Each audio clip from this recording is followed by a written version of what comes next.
Shohi, shohu, my story millionaire, my hjord gan hjalig, my chwich den silver.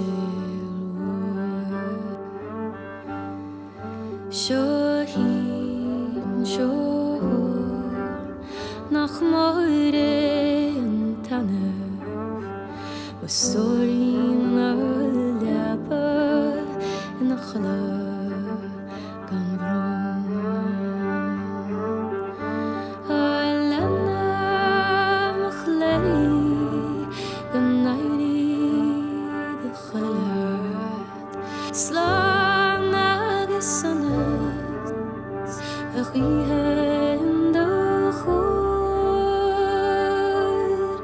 shavanacht vikdei gus jagger of womenat teriga chala gan bioga galio.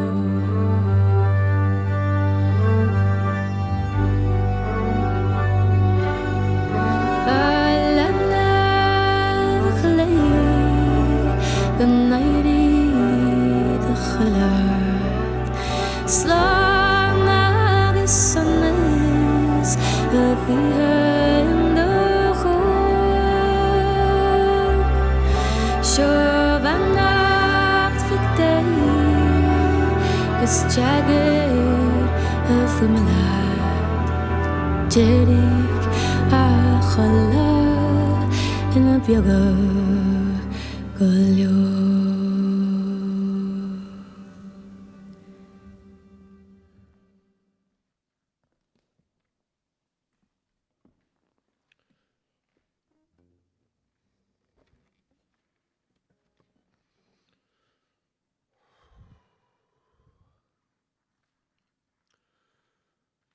You're not on your own tonight.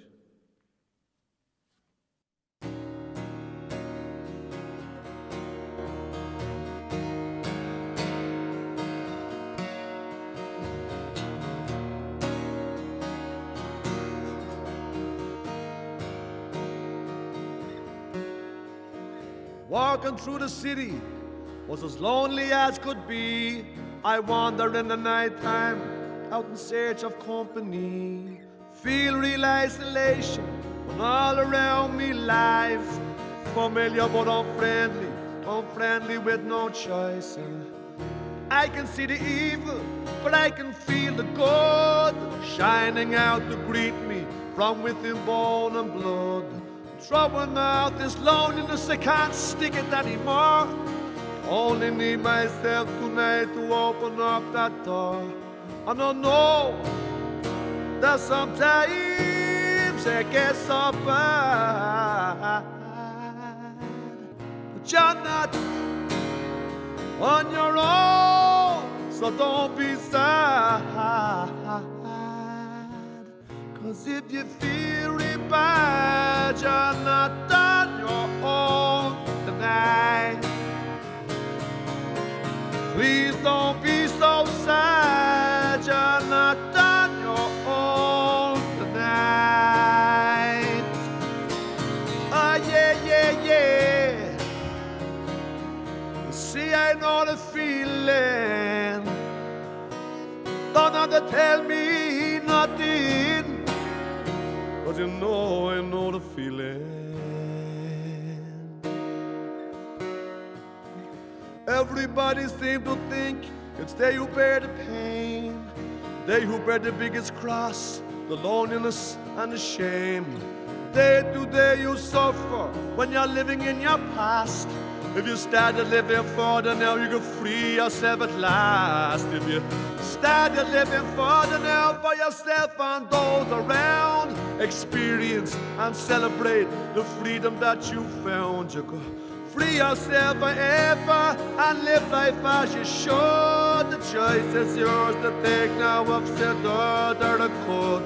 But I know that sometimes it gets so bad, but you're not on your own. So don't be sad, 'cause if you feel it bad, you're not on your own tonight. Please don't be so sad, you're not on your own tonight. Well, if you feel it bad, then you're not on your own tonight. Please don't be so sad, 'cause you're not on your own tonight. Ah, yeah, yeah, yeah. You see, I know the feeling. Don't have to tell me nothing, 'cause you know I know the feeling. Well, if you feel it bad, then you're not on your own. Please don't be so sad, but you're not on your own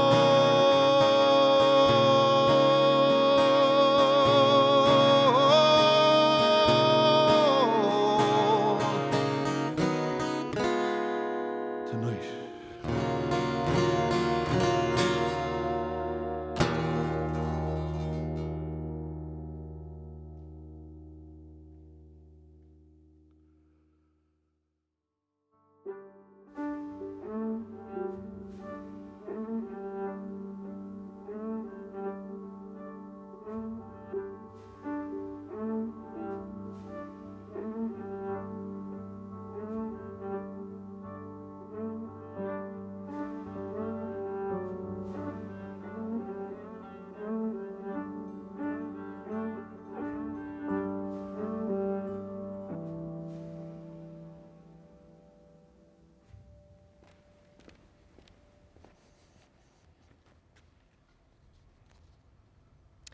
Be safe, be seen. Out of sight, out of mind. Clichés acquire new meaning. Dead words come back to life. In this time, those who are not seen are not safe. Those who are out of sight must be brought to mind.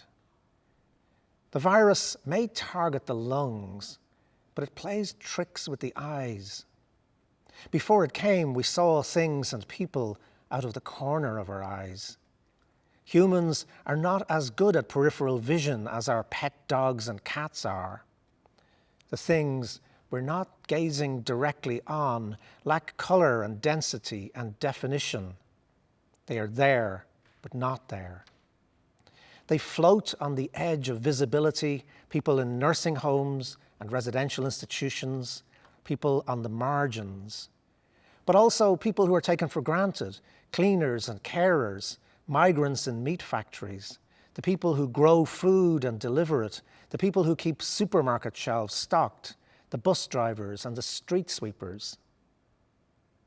The invisible virus has made the things and people who were there but not there suddenly visible to us. The corner of the eye has moved to the center. We've been made hyper-aware of the spaces we occupy, the way we move through them. We've invented novel geometries of distance and closeness. We improvise new choreographies as we dance around each other. Danger has made us more awake to the world around us than we have needed to be for generations. Sometimes on a rare, breathless morning, when the sunlight is reflected off the dew, we see the gossamer film of cobwebs connecting with fragile filaments, one thing to another.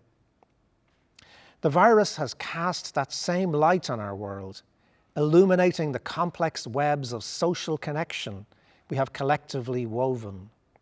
The thin, infinitely delicate threads we do not purposefully gaze on until they are threatened or broken. They are the strands of interdependence and interconnection.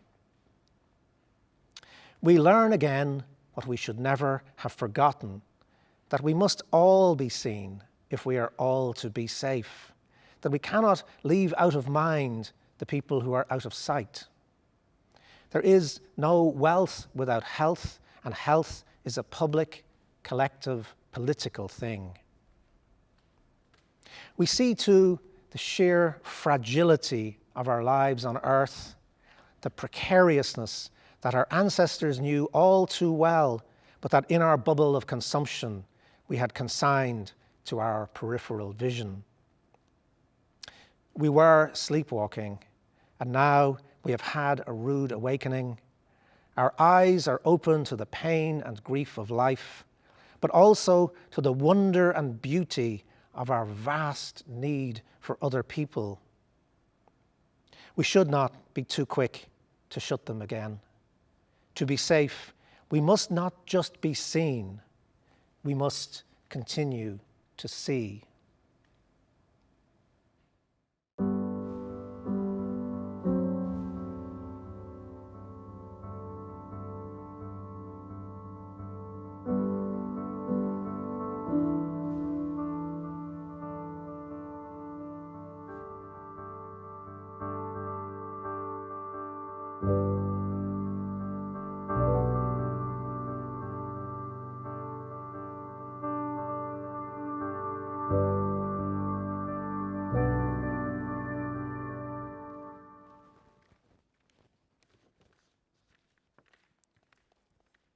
A letter from Gerard in London.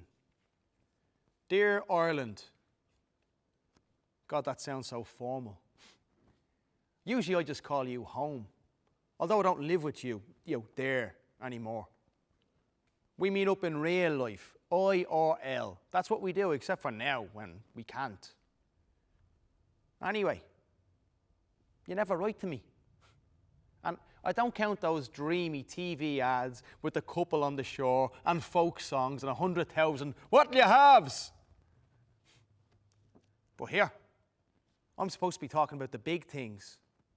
COVID, the economy, Black Lives Matter, or oh mercy, mercy, mercy me. The ecology. Marvin was ahead of his time.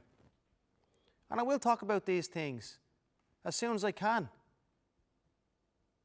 They're in my head, and on a good day, I'm watching the news, and I'm getting angry, getting involved.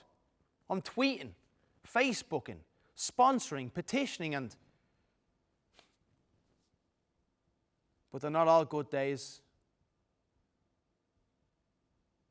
Some days are nights, and I don't see much.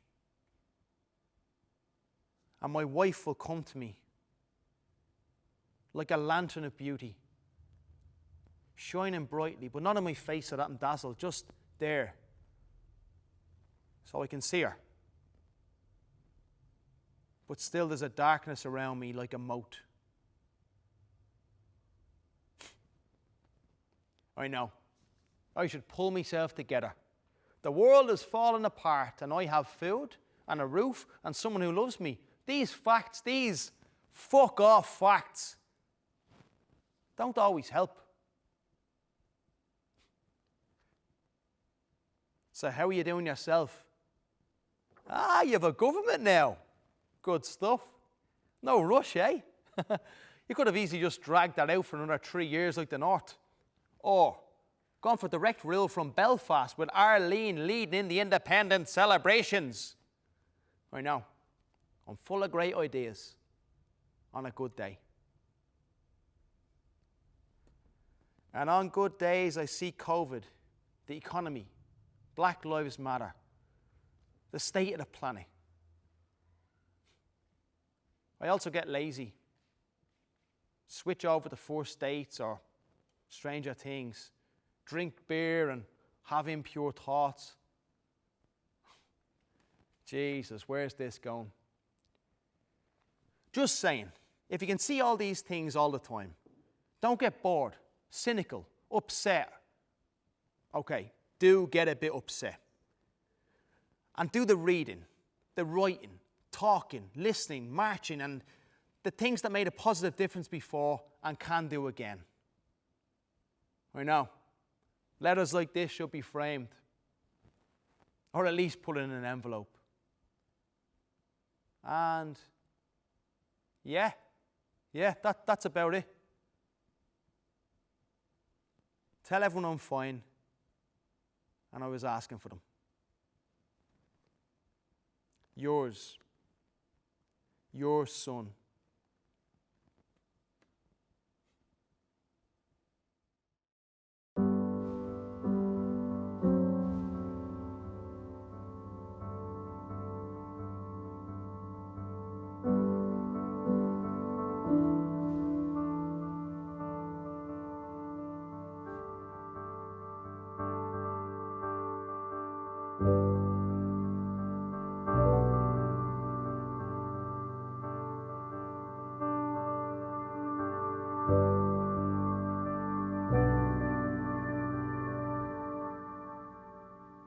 A letter from Ava in Dublin. Dear Ireland, I'm a 69-year-old woman who lives alone. Before lockdown, I felt fit, healthy, and of possible benefit to Irish society. One day that all changed for me, and I became part of a new class of Irish citizen, the untouchables. Designated, at risk, venerable, and in need of cocooning. Not been familiar with the word cocooning, I looked up the dictionary.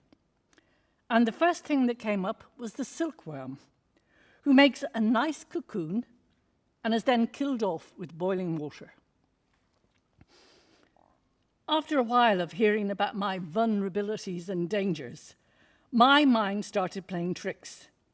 And I wondered, should I crawl under a rock and just die? I didn't get much choice about cocooning, as to disobey was linked by many to patriotism, reckless consideration of the rest of the nation, and selfishness. Weeks went by. I only saw my family from afar. Loneliness and boredom kicked in.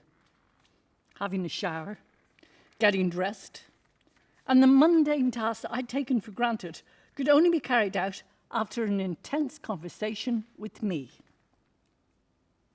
Will I do it now or later? Is it worth getting dressed? Will I just make a cup of tea and forget about the shower? After a while of just sitting and thinking, my bones creaked, and I was in danger of not being able to move. The first time I went for a walk, I zigzagged up and down the road avoiding people and feeling like James Bond dodging bullets. I stopped watching the news as the political spokesperson on lockdown seemed a bit smug, speaking about the great job we were all doing.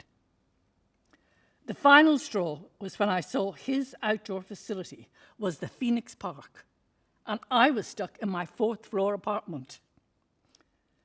Today, I leave behind my cocoon and have experienced small compensations. Needing retail essentials, when I arrived at the store, the queue was a mile long. But I, the untouchable, was able to skip to the top of the queue. Just before entering the store, I looked back at the long line and had this inexplicable desire to give everyone 2 fingers.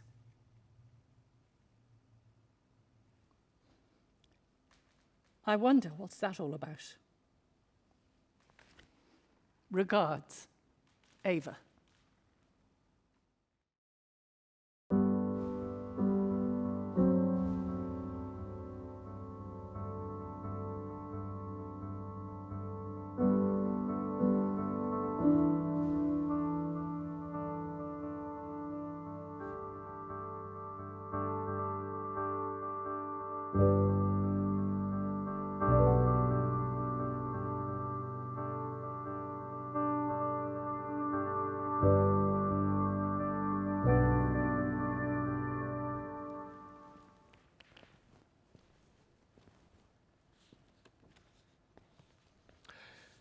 A letter from Pather in County Cork.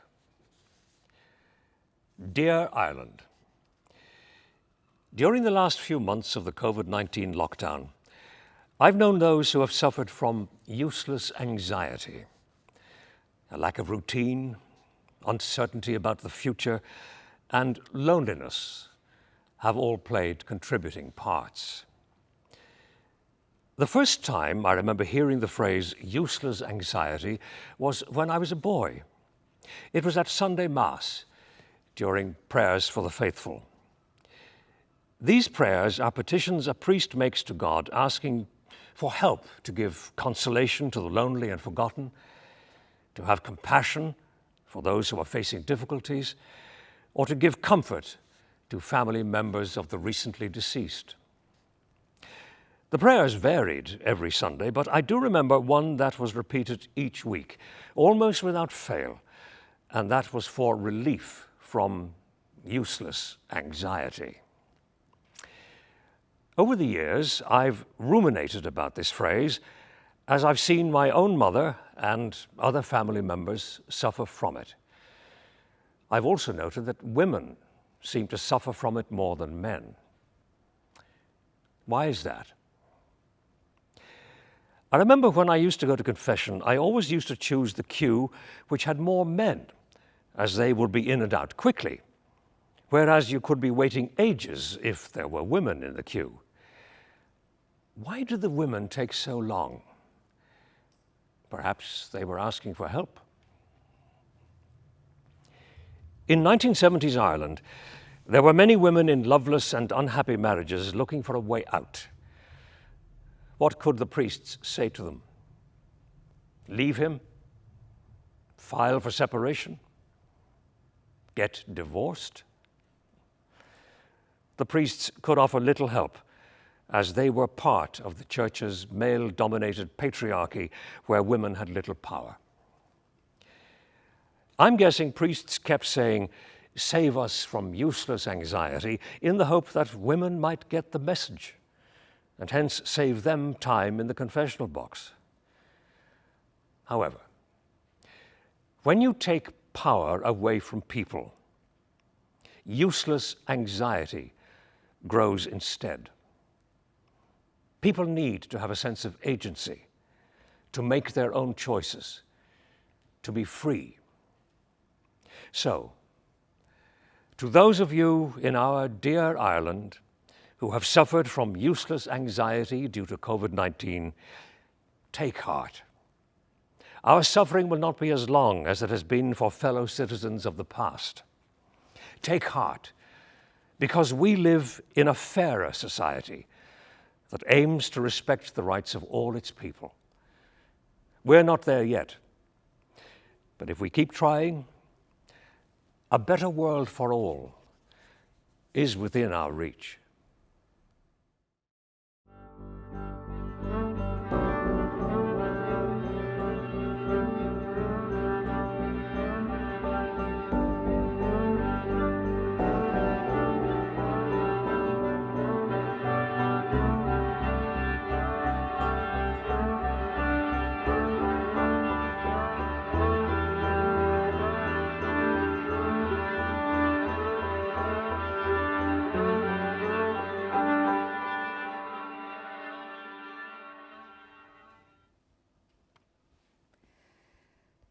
A letter from Alice in County Mayo. Dear Ireland, you seem so distant these days, and I don't know if that's my fault or yours. The last 3 months have been hard on both of us, but I tried my best. I really tried. It's time to leave Dublin. I don't want to leave. But how can I stay with no job and no chance of one for a long time?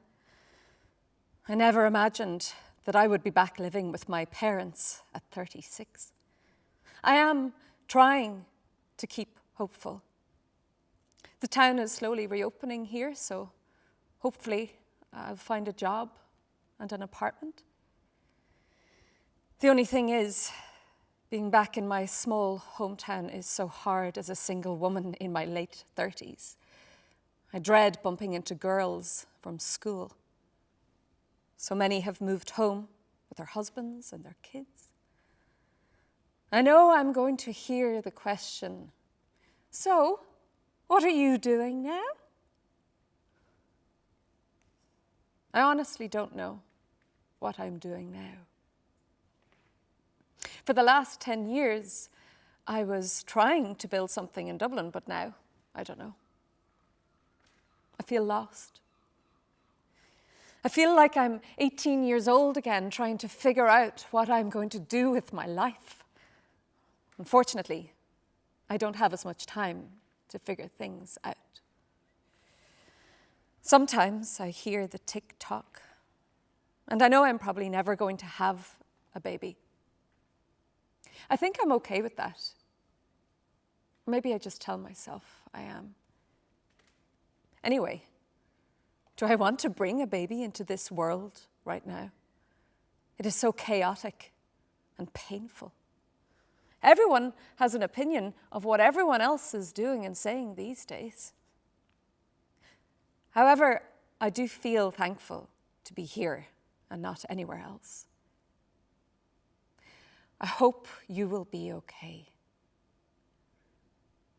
I saw some posts on Instagram of people reopening their bookshops and cafes with restrictions in place, of course, and I'm so proud of them. I always said I would open a cafe when I was younger. For now, I'll be signing on, which I hate, as I've hardly a penny to my name after trying to pay my rent the last few months. I cannot believe it's June already. Normally, my hometown would be full of tourists. One positive, there's less traffic. I hope we can be together soon, like we used to be. I miss you.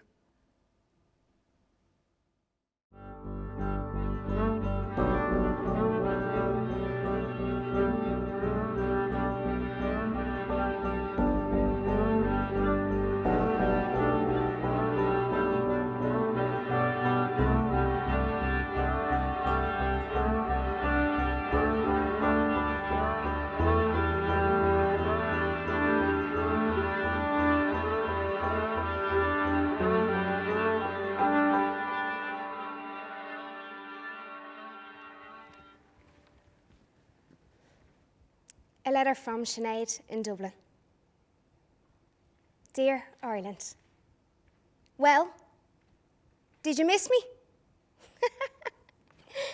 I'm only messing, but I missed you all the same. Recently, I've noticed distant memories resurfacing from my past. Little remnants of various failures and victories. Incidents that seemed so minor at the time have, in the cold light of quarantine, taken on a sudden retroactive significance. When I was younger, I thought of myself as a misunderstood outsider. But truthfully, I never really ventured far outside of anything. I've always had a weakness for submission. Not that kind of perv. The kind where you keep silent when you should be speaking up. I wasn't willing to take the risks that my friends did. And I think I resented some of them for it. Instead, I would perpetually inhabit my most popular character. Sound girl. Never offended. Suitably desensitized and dismissive. Up for the crack and down for anything else. Will simply shake her head and laugh when confronted with rape jokes, racist jokes, or the faceless naked bodies of girls on your phone. We'll laugh at your jokes, but rest assured you don't have to laugh at hers. She tries a bit too hard to be funny anyway. Do I sound bitter? I don't mean to be, as I don't blame anyone else. It's my own failure. I still don't understand why I always found the prospect of being myself to be so daunting. I know I'm a lucky person with a good life, but it's small and contained. It feels shameful to admit that I'm lonely. But I know when Ireland reopens, I must reopen myself too. Fear has harnessed me my entire life, to the extent that I never felt I deserved the things I wanted. I know it's not shameful to want love and affection, sex and support. But I'm embarrassed that I failed to achieve these basic things by this time in my life. In time, I will be ready to ask for what I need and to be graceful if I don't receive it. To carve out a life of my own making.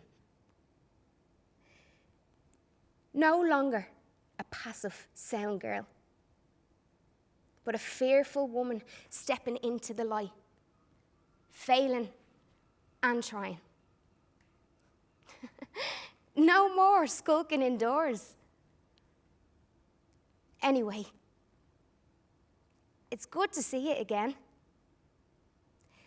Welcome back, friend.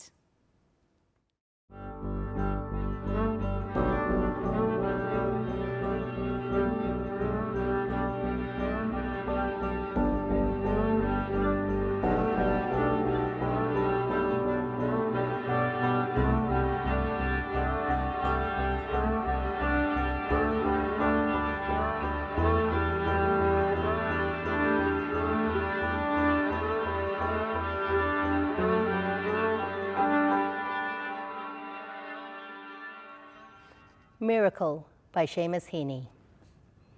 Not the one who takes up his bed and walks, but the ones who have known him all along and carry him in. Their shoulders numb, the ache and stoop deep locked in their backs, the stretcher handles slippery with sweat. And no let-up until he's strapped on tight, made tiltable, and raised to the tiled roof, then lowered for healing. Be mindful of them as they stand and wait for the burn of the paid-out ropes to cool, their slight night-headedness and incredulity to pass those who had known him all along.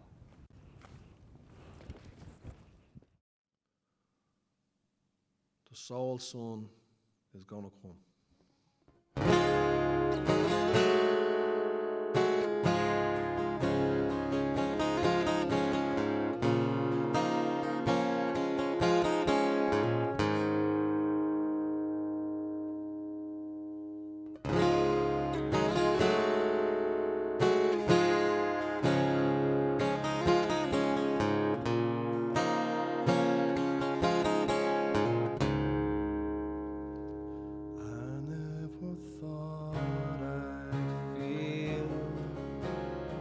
So weak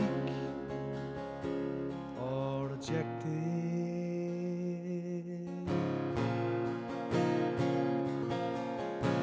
but I just know it's gonna pass.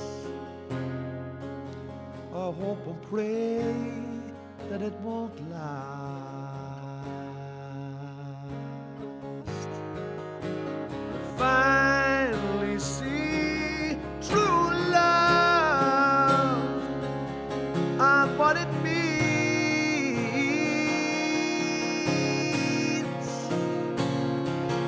how good it feels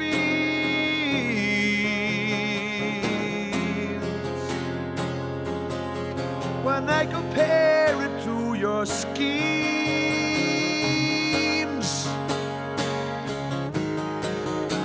Soul sun will come and breach my cranium,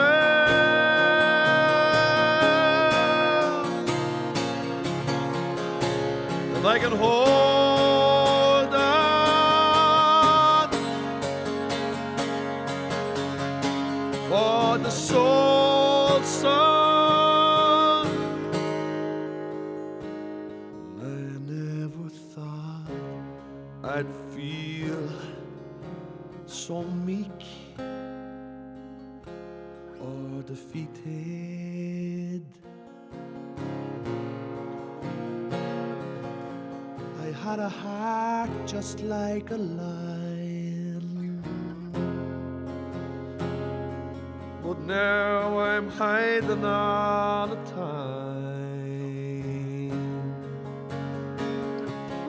What's going on?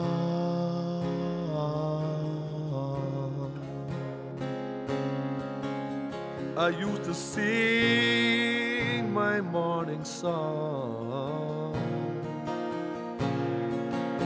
but I just know if I hang in with the morning songbirds I will sing. I finally see true love and what it means.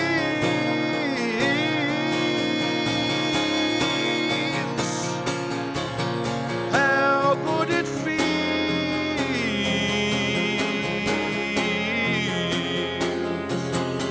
when I compare it to your schemes.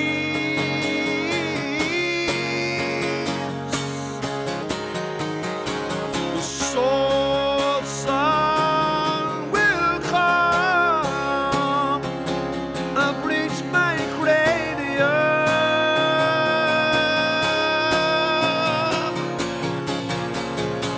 If I can hold on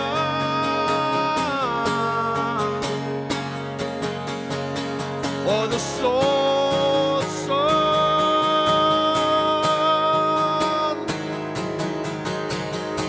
the soul sun, you're gonna come, yeah. The soul sun, yeah, they're gonna come, oh yeah. The soul sun, they're gonna come, yeah. The soul sun, yeah, you're gonna come, oh yeah, yeah. The soul sun.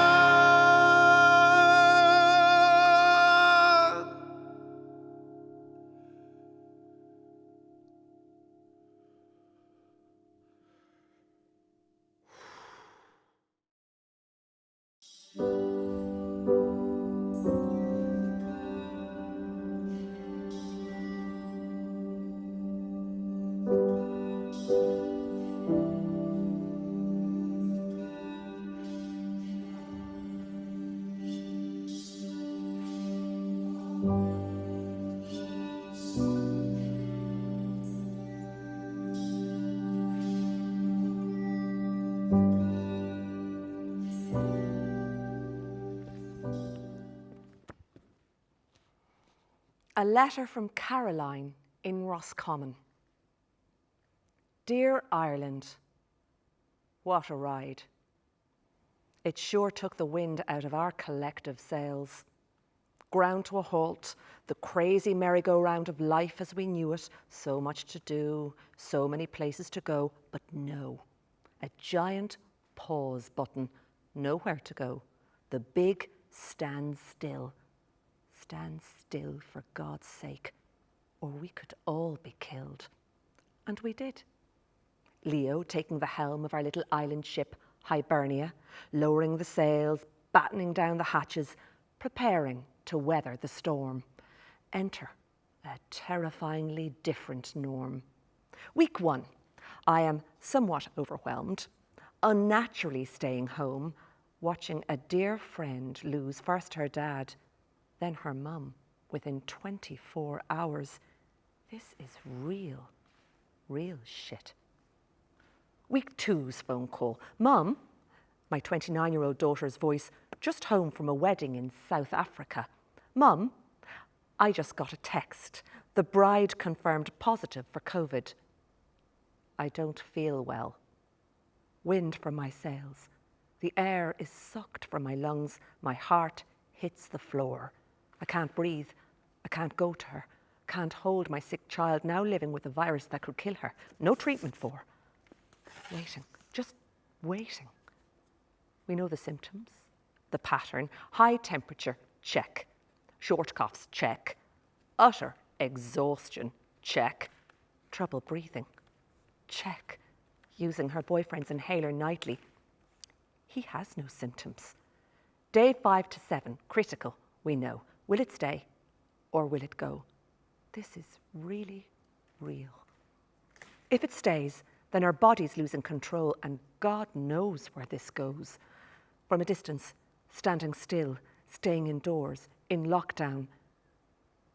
She's young. She will be fine. But what if?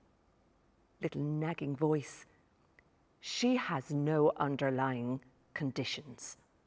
But what if? Little voice nagging, her waking up at night breathless. Dear God, unbearable. Day by day, self-calming, throat tightening with fear. Every time I let my guard down, the nagging voice marched straight in. The excruciating thought, must be ready if it starts to go wrong. Not the whole Irish army would stop me being by her side. Day 6. Her weak, sweet voice. Mum, I didn't wake up breathless last night. My cough has nearly gone.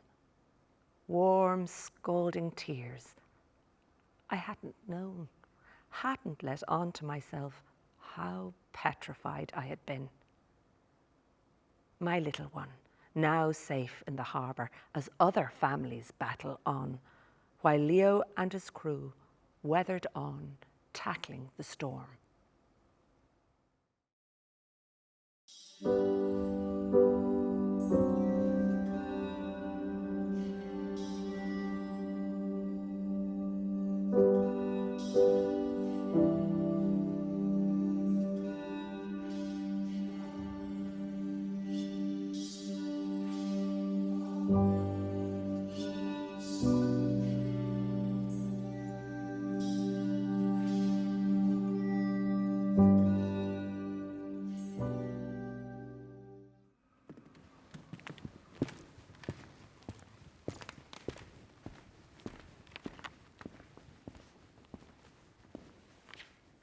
A letter from Michael in County Kildare. Dear Ireland, do you remember, my love, when you were intubated? A silent, alien world. I remember you tracing your question on the palm of my hand. How did I get here? I had no answer. You were silenced. Your voice was muted. We read from The Little Prince, scrubbing hands and sitting for hours on a hard bench, waiting. Do you remember anything from that last time? Suspended animation.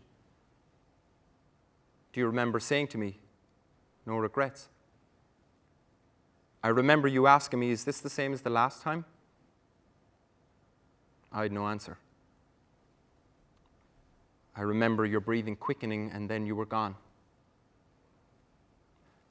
I remember thinking that you had never made it to New York and promised to visit there in your memory. We are the grief-struck, the lost wanderers in a world no one wants to visit.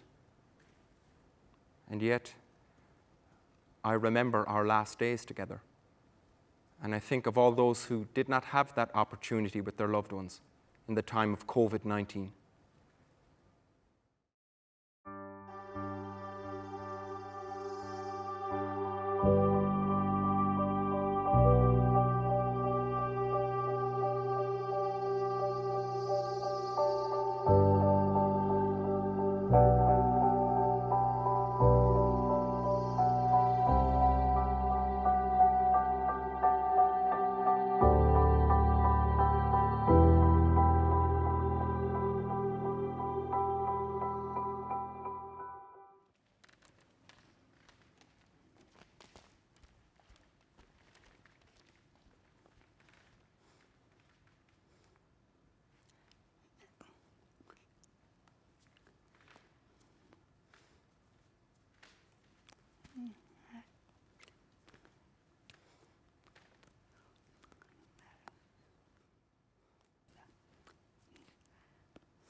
A letter from Renee in Dublin.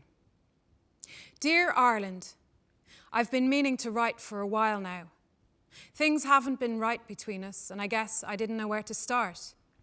But I can't hold it back anymore, so I'm just going to come out with it. I'm not happy. Things were great. You of all people know how happy we were back then, when she and I got married. Well, when we were finally allowed to. It was a beautiful time, wasn't it? You could almost feel the happiness in that heavy summer air in 2016. My belly was bursting with new beginnings as we welcomed our first baby to the world. And then it all turned a bit sour. We realized that what we had won wasn't really the same as what we'd been told. We were almost equal. But Ireland, fairness isn't giving someone almost the same. It's giving them the exact, no more and no less. I love you, Ireland, I really do. But this thing that's been going on, it has to stop.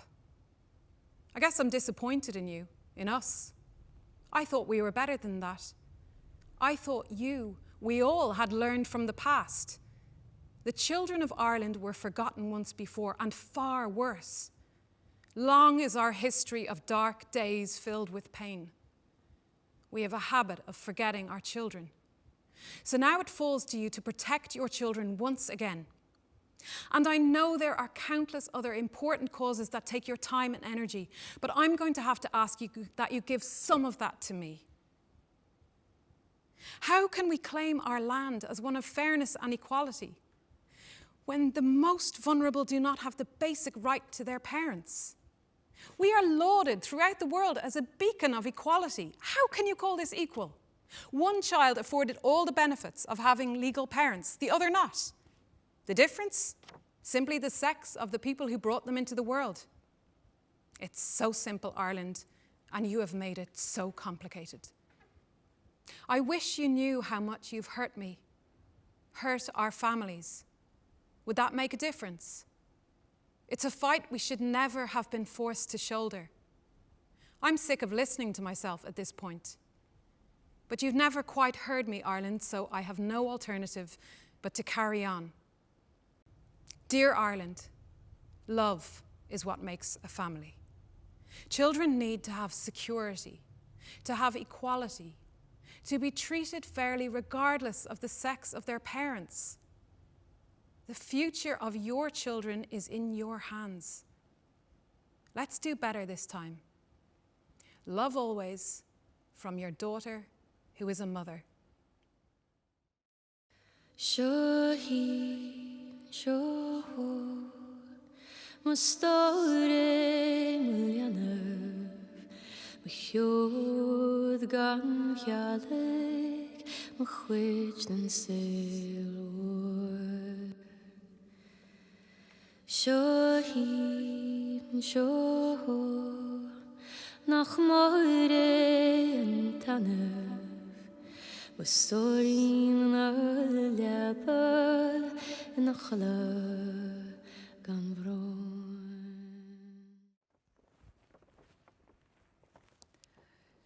A letter from Bridget in Cork.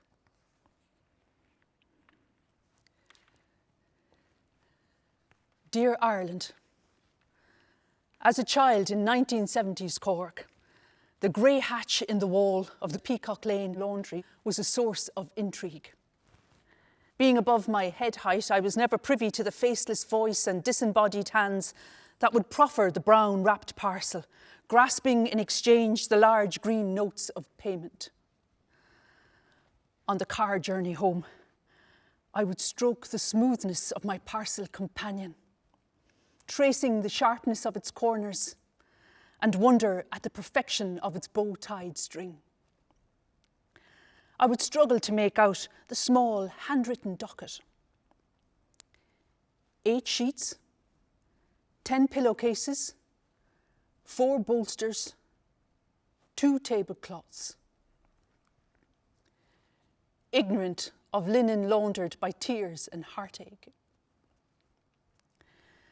Dear Ireland, there are things that we see as a child, things that imprint themselves indelibly on our mind's eye, that sit there, affecting and disturbing, until later on in life when adult sensibilities empowers one to reason and understand. And so it was.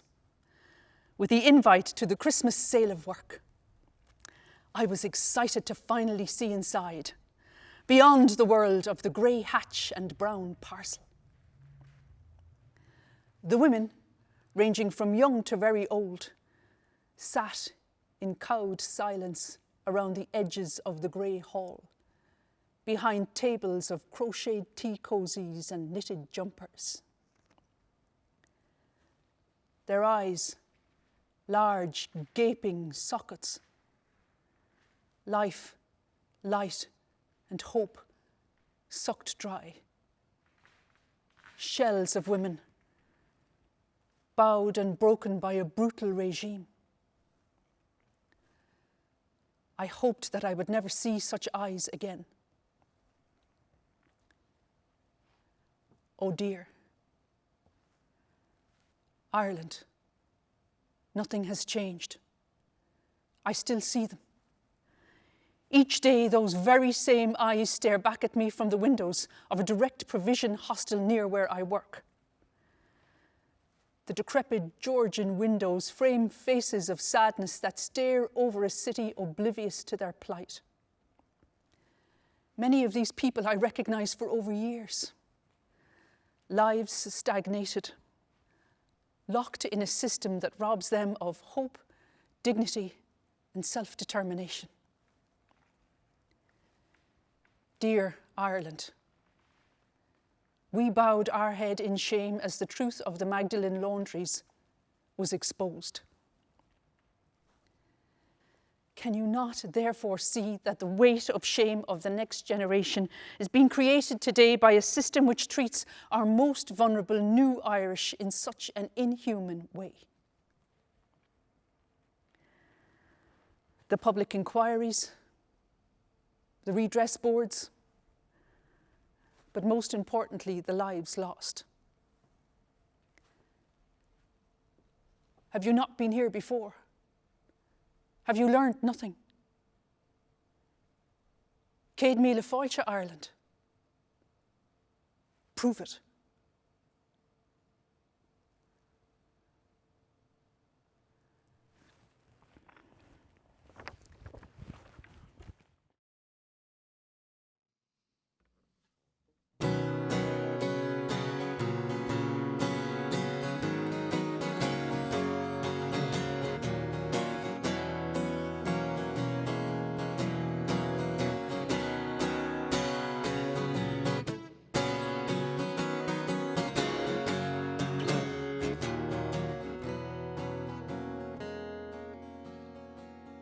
Lord, give me the strength to be strong and be true. 'Cause Lord, when the devil gets into my head, I'm so blue.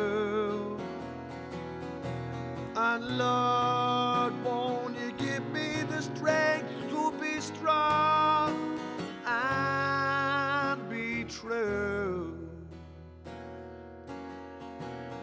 You knock me if you're so mighty. Why waste your time with me? Well, if I'm bad, ignorant and sad, why waste your time? You're mad. You're just mad because your life is sad. You've done nothing worthwhile. Twisted knife because you hate your life. My life you want to spoil. Well, I'm never going to let your negative vibes and comments get through to my psyche and cripple me.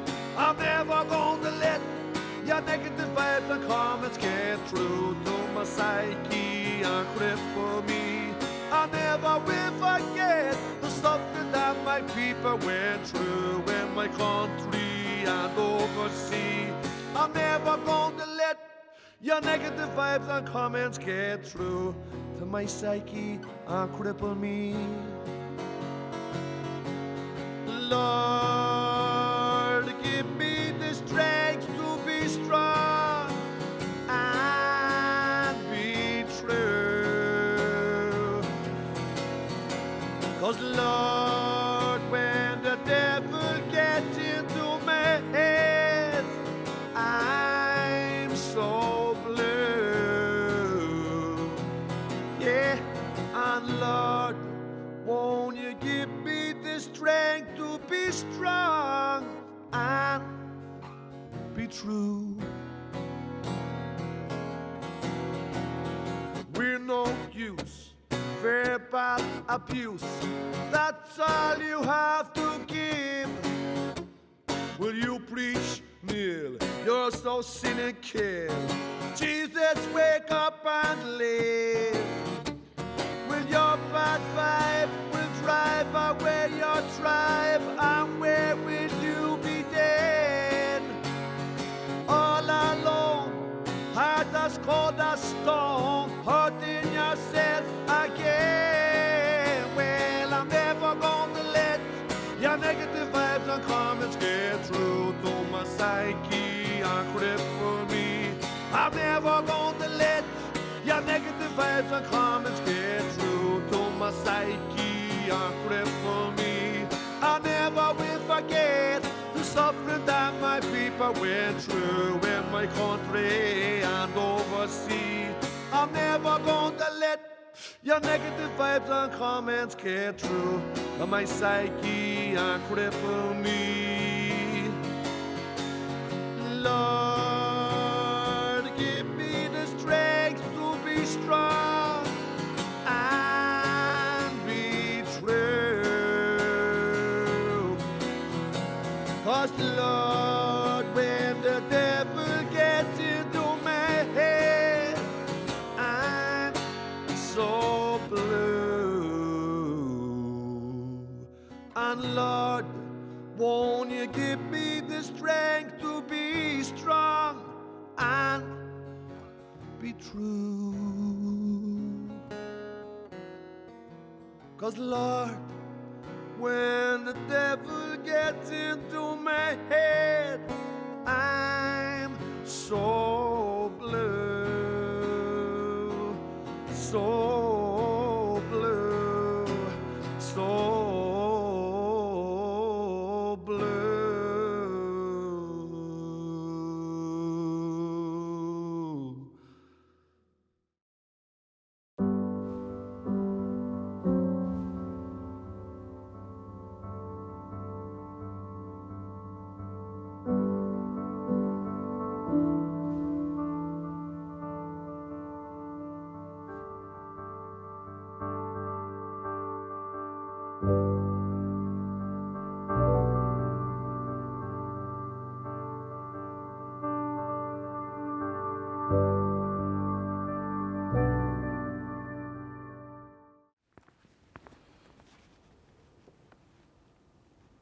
A letter from Holly in Galway.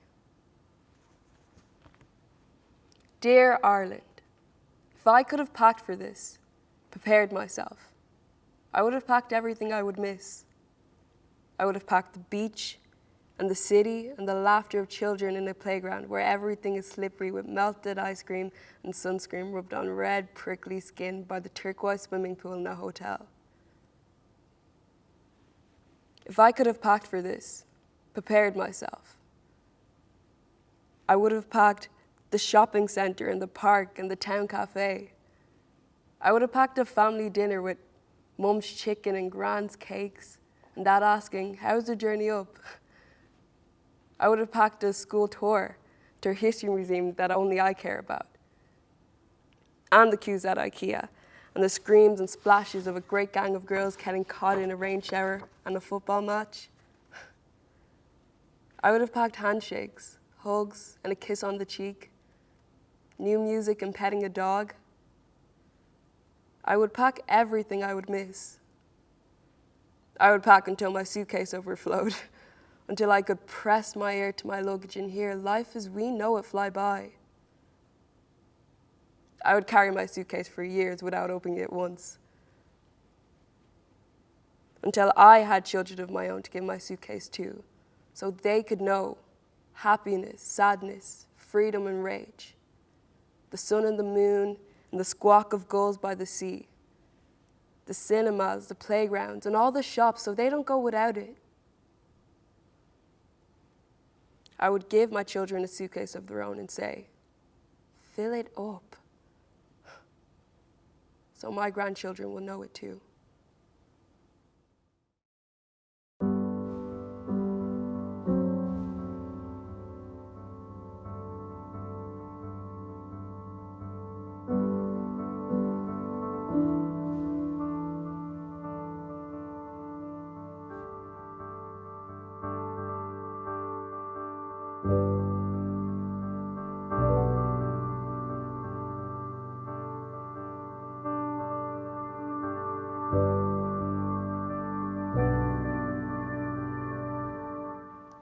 A letter from Dave in Derry. Licher o Dave in Nire. Éire Yale. Go dé mar tátu. Tá súla go bhfuil tú go mais na leitheanta damananta seo. Tá dín glasal díirech cosúile cac gair chasan. Ésci go leor siúlaisteacham a bhhaid ní salaí teachta machas. Tá mé héon ceart go leor. Ní na scabaga go rá waithanam agus tá bon gala riile do chiapú, ach ní heglam bheitthe gearan. Tá me dúile pilú an síl a bhí agam rihann chorónvírus, mar atá tusa fasta gan doubt. Ach tuiginn muid beirt nach an gráthíal a bheits agan, nua ná sean. Fecinn muid inis, maidir leis an gráthíal gur an alcas sa héinse a gcónaí. Sin dúchlan scanrúil rót. Ní higlet pilú an teandói. Tá airigid í. Cá bhí tú airigid. Cáin, ach gáiliú agus na bank. Fáca me fút sa é. Níl mé an éad leat, maidir leis an dúchlan sin. Bé ort sa tóirt faoin neamh ananas. Tá blátha teachtar na prátaí fi láthair sa gárdín, déanann an réir sin maithistú, agus ditse ar nói, ní bheith gorta le folann teagainn. Ach, níl an achhainn céna ag achan duine. Tá córsan na tíbhlam atá strachail go trúchanta le rudí bonúsacha mar aspa bí a fálainn. Becim na hebrethirí Jónacha a freistal ar a dithe. Ní higleat brath ar ghaiscí Jónacha nuair atá flúir se sebhris sa tír le ddíidean agus a gcuide go bheith achan duine, ach é rint níos fíréanta. Mar is áldait, is an nire tá mé. Is breilem an síl an seo, a gúine scate amach chun na carracha lárnacha. Tá clúas amháin agam le Belfastie, agus clúas eile le Bailáthe Clia. Tá mé bór ar London. Tá mé teorannach ach níl mé teoranta. Bí ar d'argil maidir leis an bhreatamacht atá deanúhart mar vírus damananta eile. Ní mailam bheith scartha ó mo chórsna na Connolly. Guim rath na héic se ort. Tá seaasú agam leat. Mar acul scoir, tá mo fáistí agus mo gár fáistí sasna a coinneal go mai. Crenne míad, mar a chruiníonn tusa áil sagad sa thar lear. Sin mar is grach, nua ná sean. Go dé tú slán. Á mórart, de charra Dave.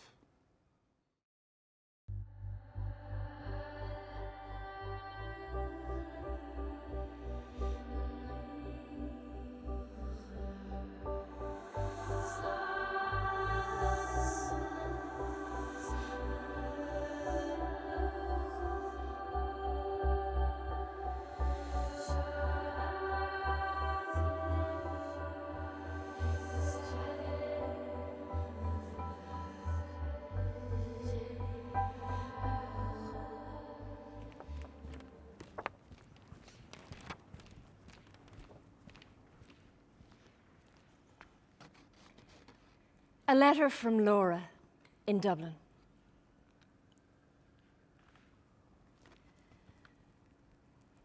Dear Ireland, it's mid-January 2020 and I'm in hospital. I'm a middle-aged female patient, was brought in by ambulance, spent 4 days in isolation and am now in a public ward. And no, I don't have the virus. COVID-19 hasn't arrived in Ireland yet. The ward is a large mixed one with about 20 men and women. In the bed opposite mine is a young black man. He's the only black person here. I notice that he doesn't have any visitors. The woman in the bed next to mine tells him he has beautiful brown eyes. And she's right, he has. But they look sad. Well, dear Ireland, you're probably wondering why I'm writing to you. It's June now, 5 months later, and his image has stayed with me. He arrived in Ireland from Gambia one night in January. The reception centre was closed, so he slept outside till it opened in the morning. 3 days later, he became extremely ill and, like me, was admitted to hospital. I ask about his family. and his eyes fill with tears as he tells me about his wife and child who are still in Africa. His only possession seems to be a mobile phone, and I'm glad at least that he can probably communicate with them. He doesn't have a charger for the phone, but one of the nurses lends him hers. He doesn't have a change of clothes, but another female patient is allowed out for the day and buys him some PJs. The woman in the bed beside mine discreetly asks the nurse if there is a social worker who can help. And the person I presume is the social worker visits. He's discharged some days before I am. We say goodbye. I wish him good luck, and I ask him if he's any money. He says no. So I give him what cash I have. It isn't much. I wanted to give him a bigger amount, but I didn't feel well enough to walk down to the cash machine. When he leaves, carrying his small plastic carrier bag, I hope that things will work out for him and his family. When COVID-19 arrives in Ireland, I think of him again. He needs this like a hole in the head. I wonder if he's still in the reception centre, and if it's COVID-free, or if he's been moved somewhere else, down the country perhaps. I'm wondering, is he glad he made the decision to come here in search of a brave new world?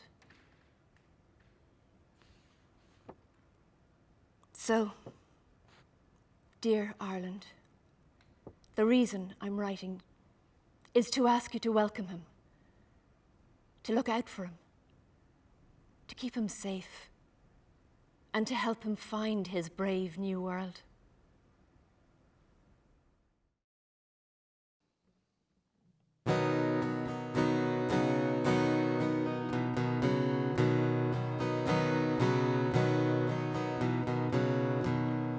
Buddy Stevie, I loved him well.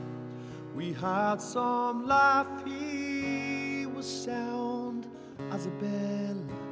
Our little lives ran parallel. He played with fire and got burnt as hell. And I'm remembering little things we done.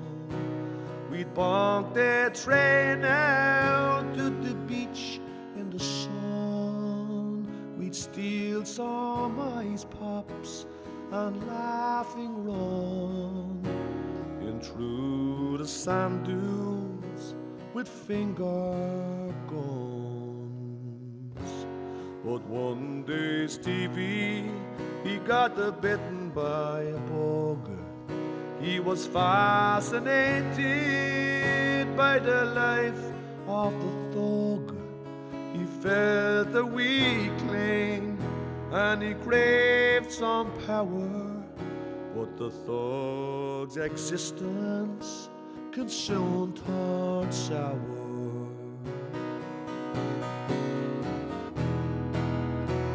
I'm missing you today.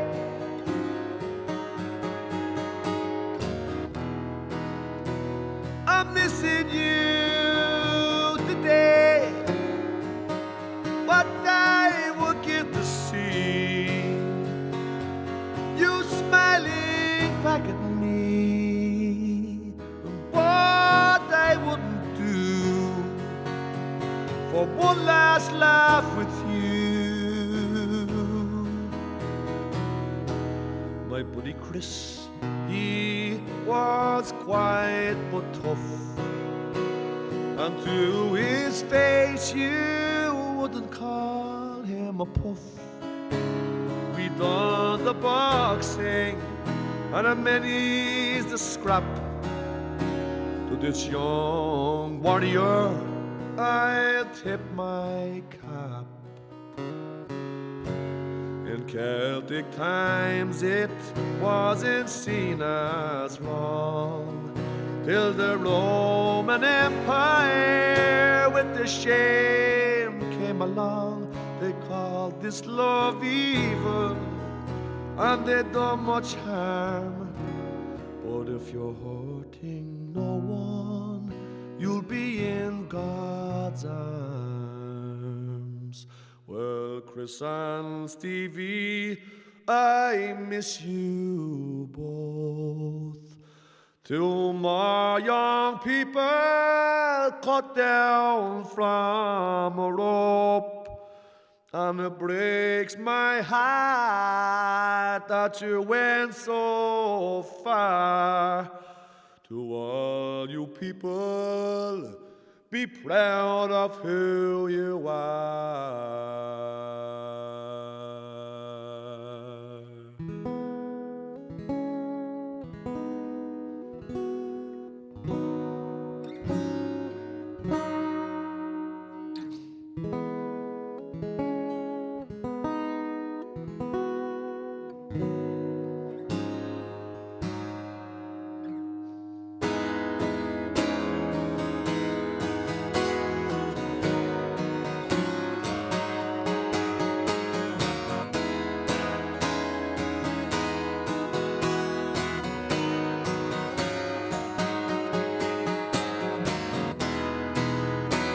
I'm missing you today.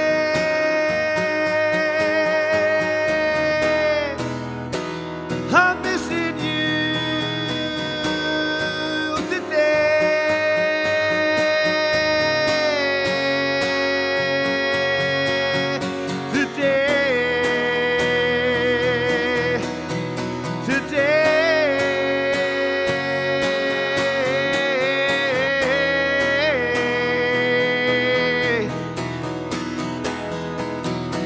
I'm missing you today.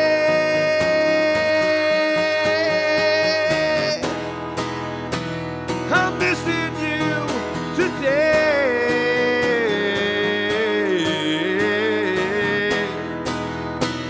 I'm missing you today.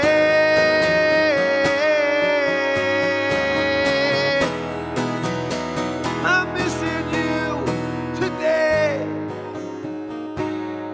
But I would give to see you smiling back at me. What I wouldn't do for one last laugh with you.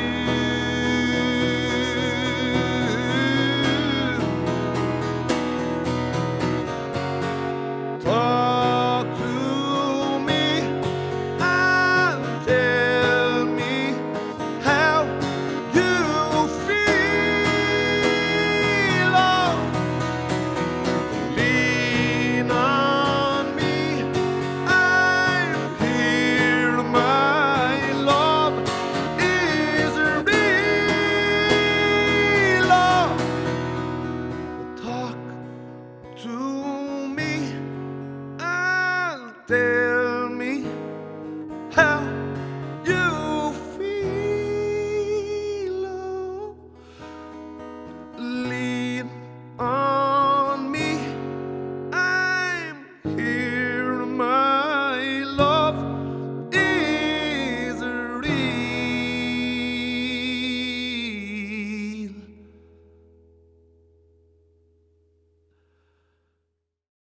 Shaheen Shoho Mustore Mulyanev Mchod gan Chialig Mchwich den Sailor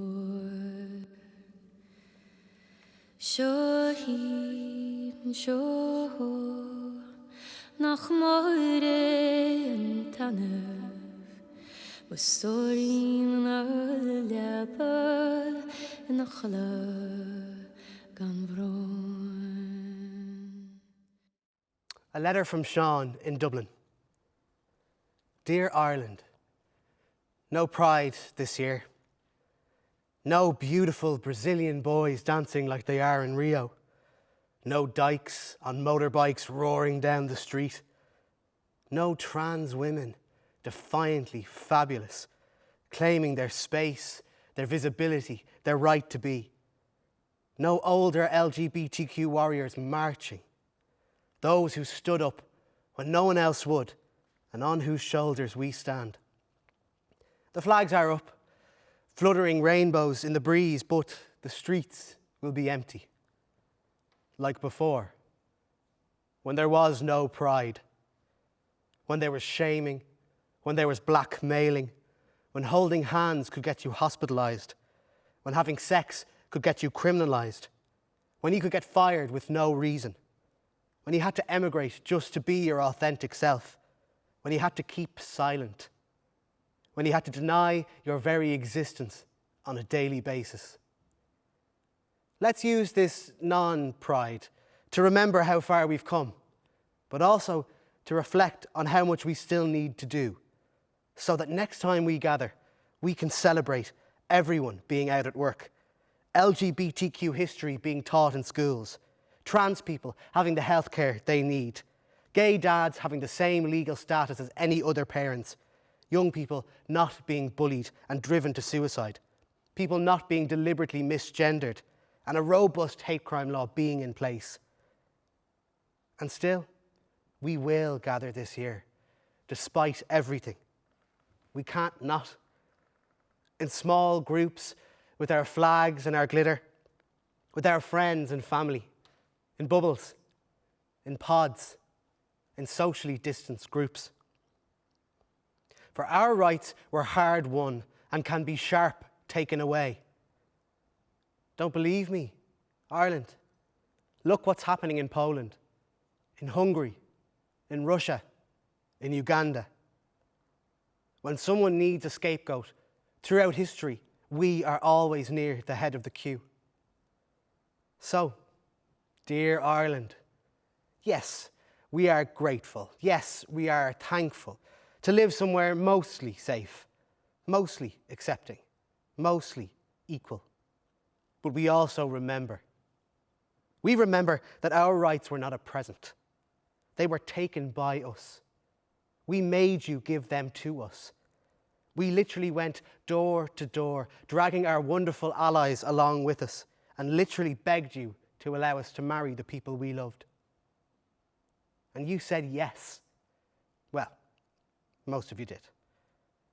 And we loved you for it. But we won't be doing that again. And nor should you ask us to.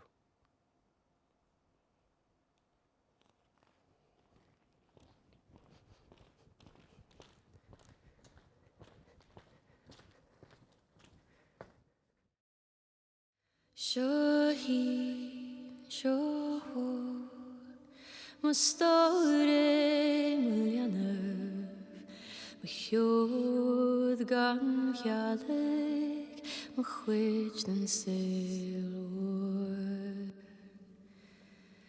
Sjó nach moire en tanöf, má stórin leber en nachla gan vron.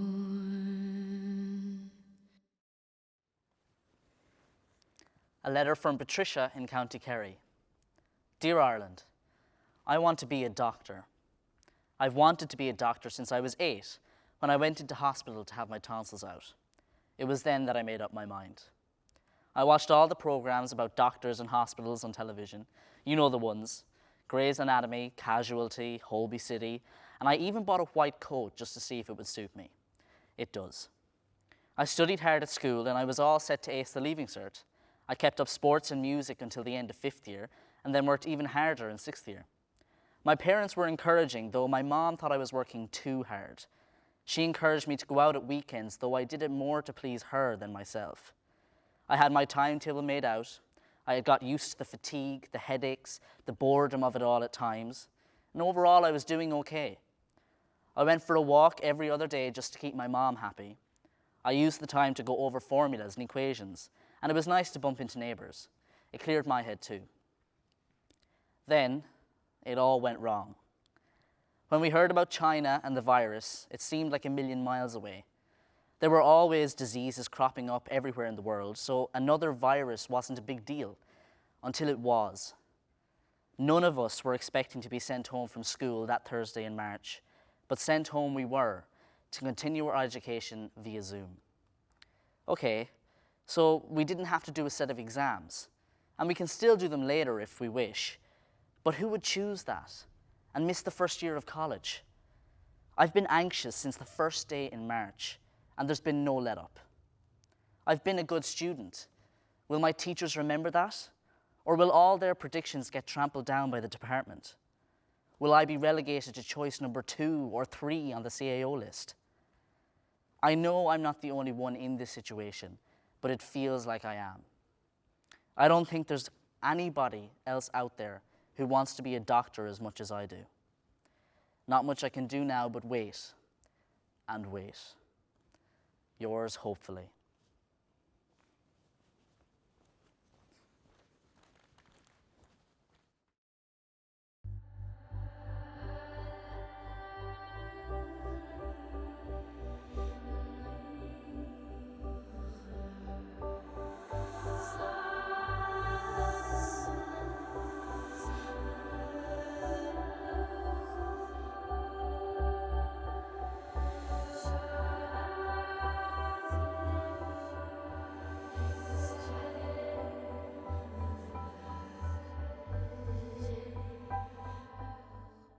A letter from Pranav in Dublin.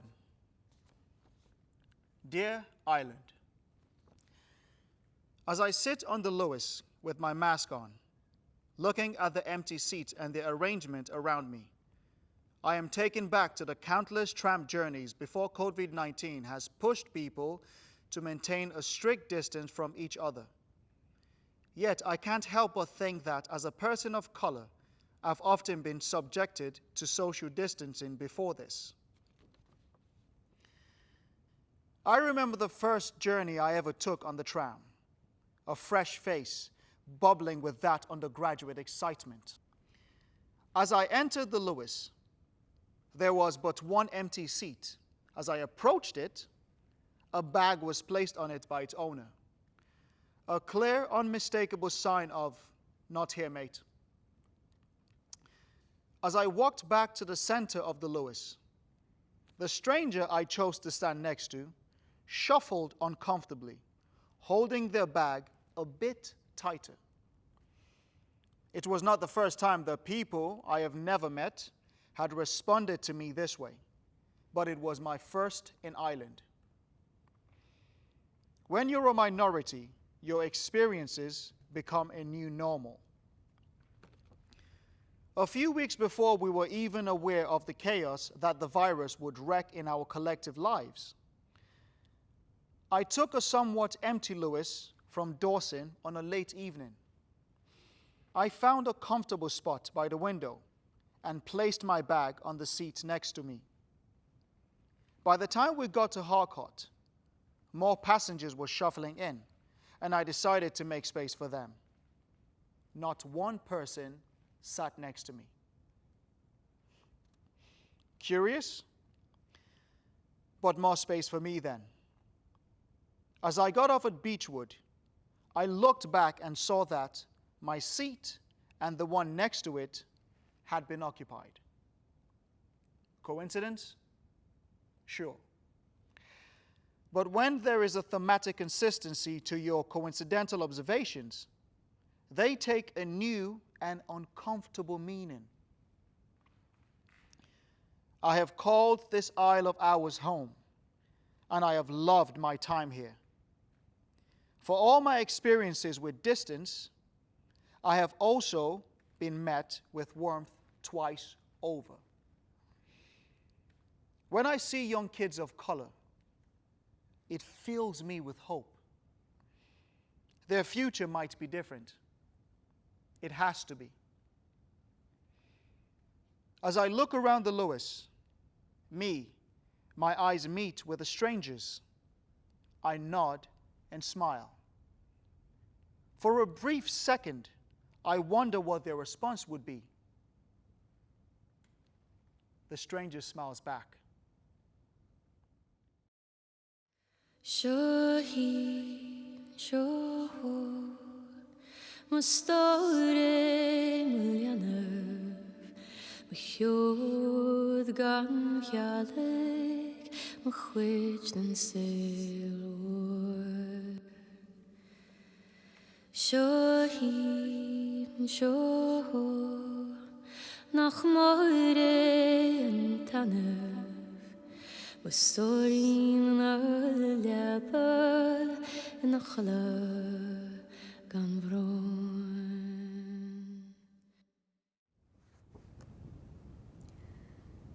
A letter from Biaina in County Kildare.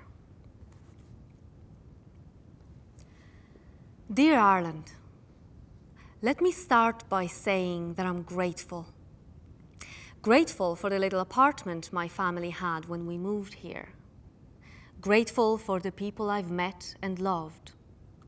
Grateful for the education I'm continuing to receive. Without you, I wouldn't be the woman I am today. But without you, I wouldn't be an outsider. When I was 10, a teenage neighbor spit on my shoe. I still cross the street when I see him.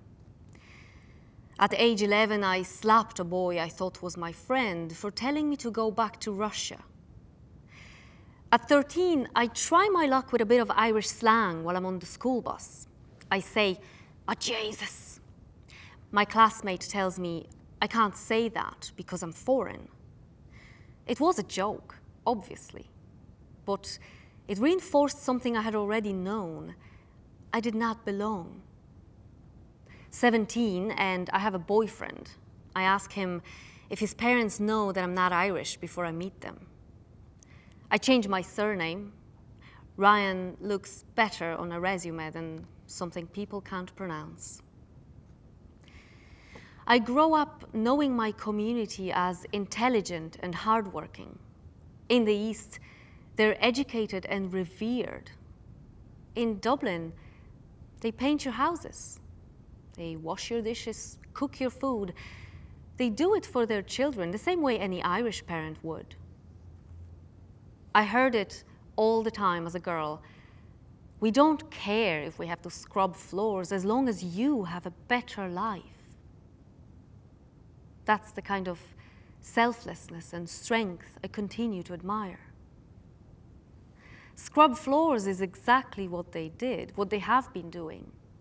While we were at home complaining about the queues outside Tesco and not being able to have a pint, Irish hospitals and shops were full of women with Eastern European accents disinfecting and cleaning, breaking their backs and yearning for home. I wonder if some of the people they were helping would have called them dirty before all this, would have called them leeches on society before half the country started living off the COVID payment. Unfortunately, I don't have to wonder about whether anyone would have spit on their shoe. Someone did it years ago. And you can argue that he's the only one. But, dear Ireland, I hope you know that only one is one too many.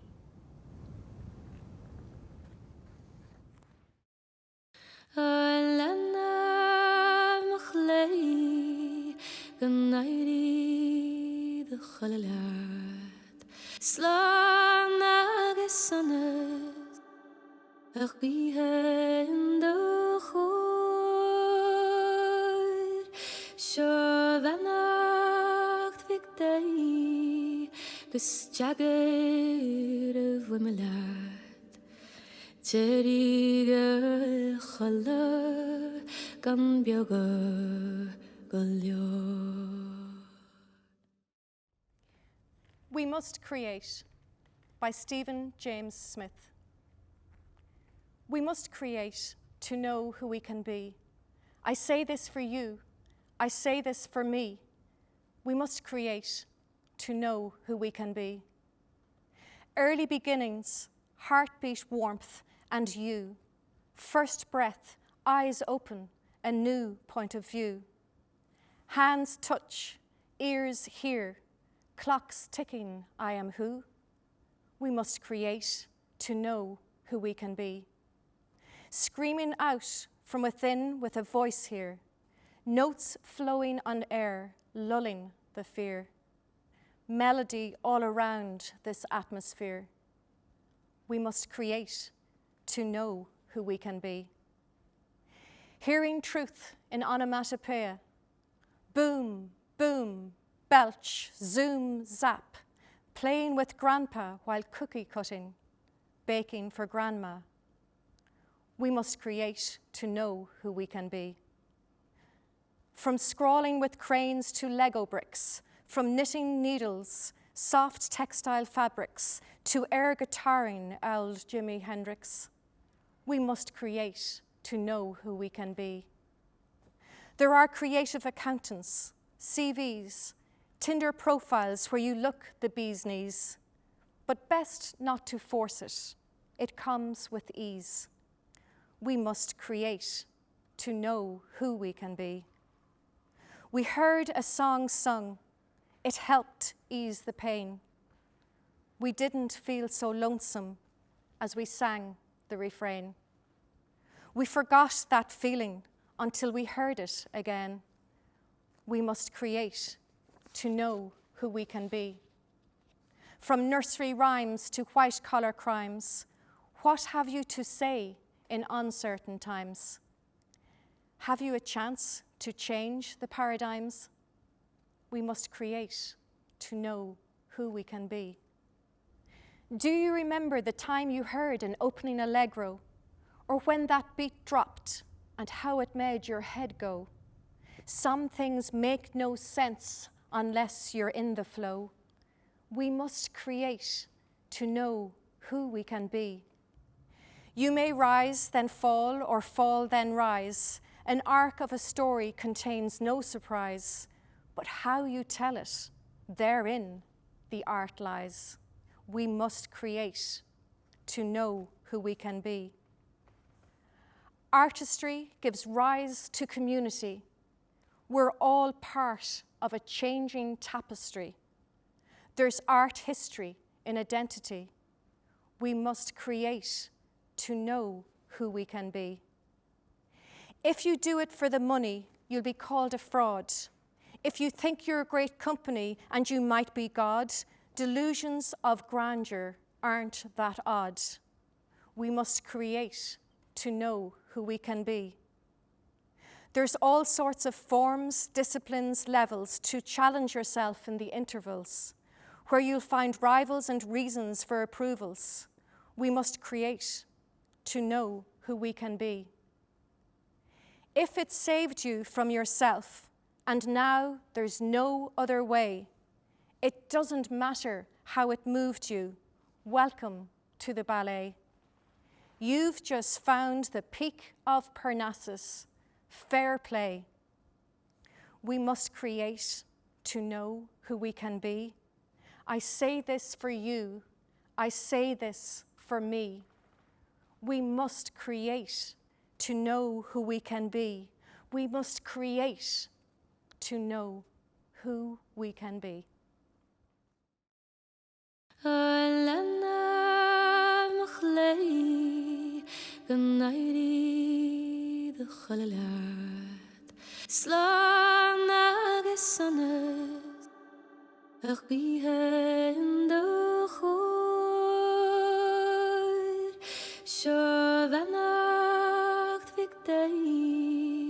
Gus jagger of Wimelad, Teriga Chala, Gan Bioga Gulio.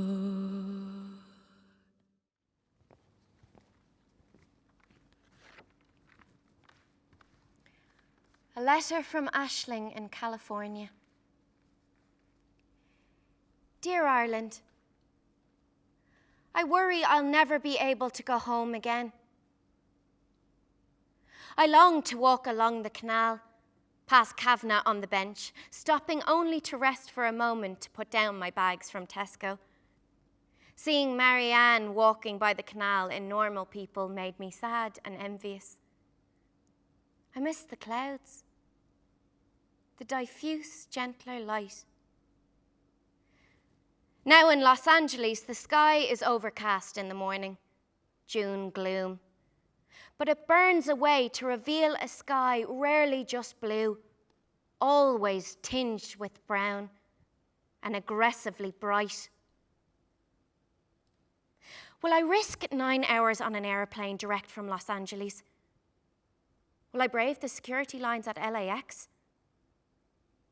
It would be too long to avoid the cramped airplane bathroom. Too long to not lower my mask for some snacks and water. Yes, I'd probably risk it. Apparently the air filtration system on a plane is actually quite good. But will you let me in when I arrive? Do you have to? What rights does my passport give me? Sure, I'll quarantine, but who will deliver my food? Do you have Instacart? Will my cousin leave some outside my door? And then will Los Angeles let me back in? Will I even want to return? Maybe I'll just wait for the vaccine. Then everything will be back to normal, right? But how long will that take to vaccinate everyone? Probably as long as it will take to test everyone.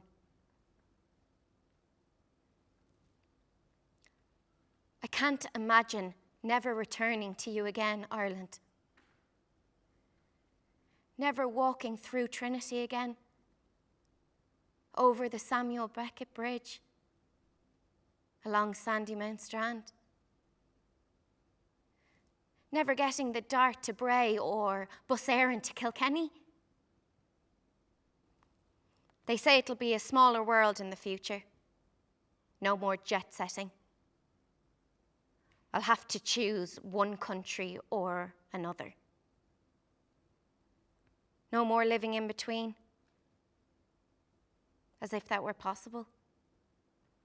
As if that didn't become impossible the moment my family first left.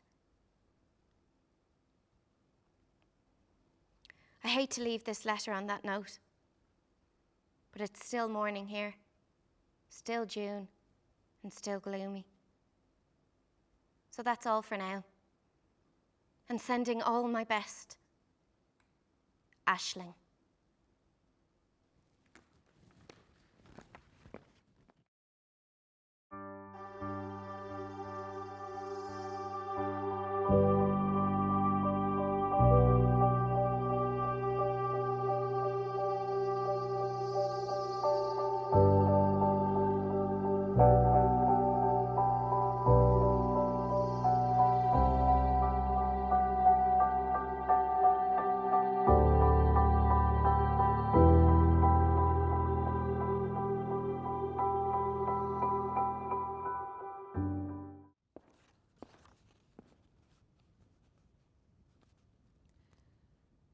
A letter from Rebecca in County Dublin. Dear Ireland, COVID killed my Myra. She was 93. She did not contract the virus, but I believe the circumstances that arose from COVID are what ended her life. Myra was living in a nursing home who shut its doors to visitors in order to protect their residents. This was necessary, but I didn't realise how isolating it would be for her. Myra went deaf just a handful of months prior to lockdown and was still adjusting to her new normal. Phoning her was no longer possible, and she'd never taken to texting as neither her eyes nor her hands were strong enough. So, during lockdown, I would duck under trees and stand in a flower bed to be at her window. I'd hold up messages of, "We love you" and "We miss you" on A4 paper. She would reply, but often not loudly enough for me to hear through the tiny crack in the window that was permitted by staff. Myra loved to laugh, watch sport, play poker, and to straight up gossip. She was an opera singer and queen of an acerbic eye roll, followed by a cheeky smile which always let her get away with it. She was told she wouldn't live past her early 20s, but she did. Her strength was undeniable. She was a fighter. But being unable to have real conversation and hugs with family, I believe, caused her irrevocable damage. Though there were 61 years between us, Myra was my best friend.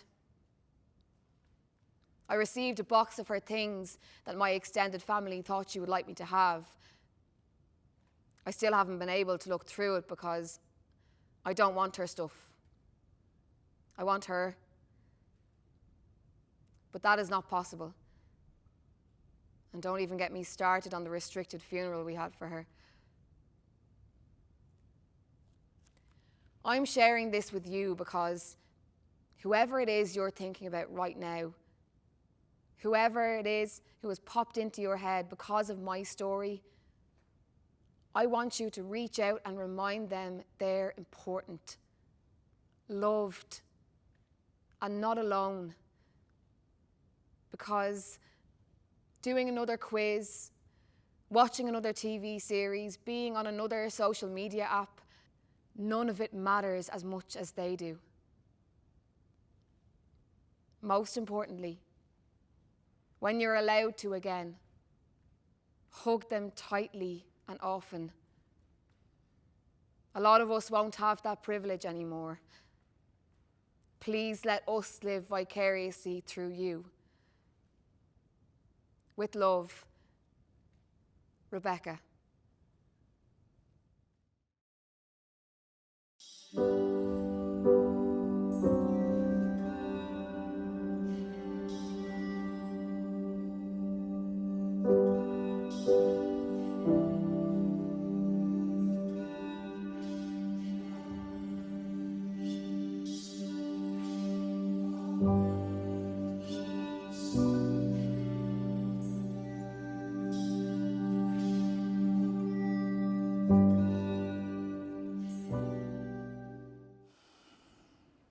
A letter from Patrick in County Wexford.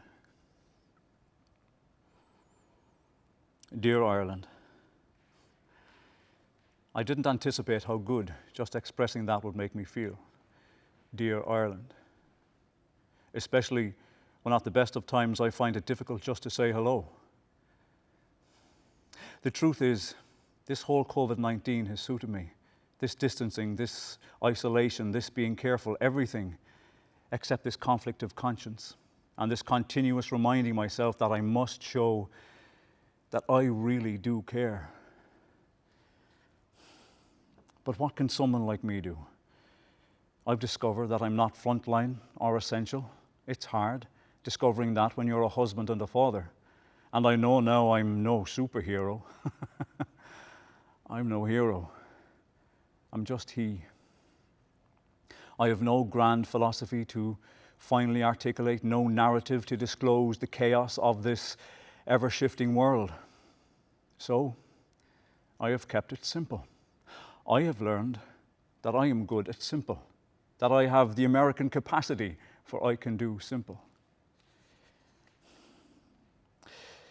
So to all the anxious faces that I meet, I simply say, hello. I ask, how are you? And I'm steadfast in my parting shot of, you mind yourself now. And I've expanded on the things I'm good at, like filling the dishwasher and emptying it and putting out the bins and taking them in and making tea and making more tea. And I found out how hoovering somehow stills and quietens the gibberish thoughts that gnaw away like rats in a wall inside my head. And once or twice, I found myself giving what actually sounded like half-decent advice. And I make sure now to say, thank you, dear wife. I love you, dear wife. And thank you, dear daughter. I love you, dear daughter. And thank you, dear son. I love you, dear son. I've come to know that sometimes I'm afraid to say what I really want to say, so instead I waffle. I become a waffler. You would think Dear Ireland, dear God, that given the chance, given the gift of 400 words, 400 precious words, and especially in light of COVID-19, you would think that we wouldn't waffle. Know that we know again everything that is precious in this world. And yet, maybe I'm not waffling. Maybe all I want to do is to simply say, hello, dear Ireland, is to ask, how are you, dear Ireland? And is to remain steadfast with my parting shot of,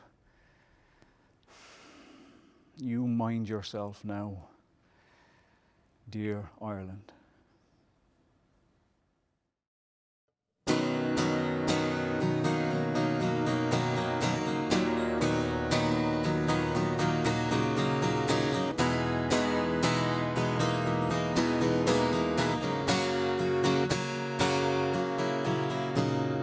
Mary loves the grouse, hides the bottles round the house. She watches chat shows and the soaps, broken hearted but she copes. And Michael's out of work, feels he's sinking in the muck. He's unshaven and a mess, finds it hard some days to dress. Stevie smashed to death, 'cause he can't express himself. He's consumed by rage, like his father at his age. And Rita's little child has a lovely little smile.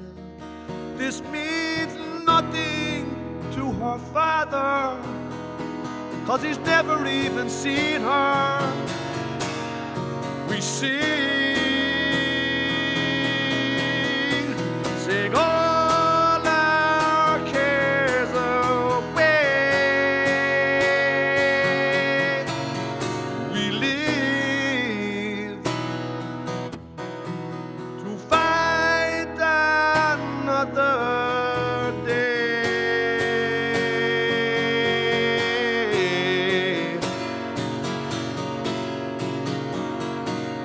Joey's off the gear, he's been clean for half a year. He gets bored out of his mind, but he's trying to toe the line. And Maggie's in a chair, it was joyriding but they're there. She puts the kettle on the boil, and she's always got a smile. We sing all our cares away. We live to find another day. Yeah, we sing all our cares away. We live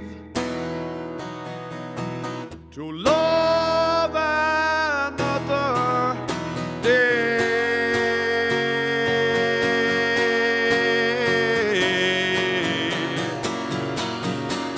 We grow strong from it all. We grow strong. Oh, we fall. We grow strong from it all. We grow strong, or we fall.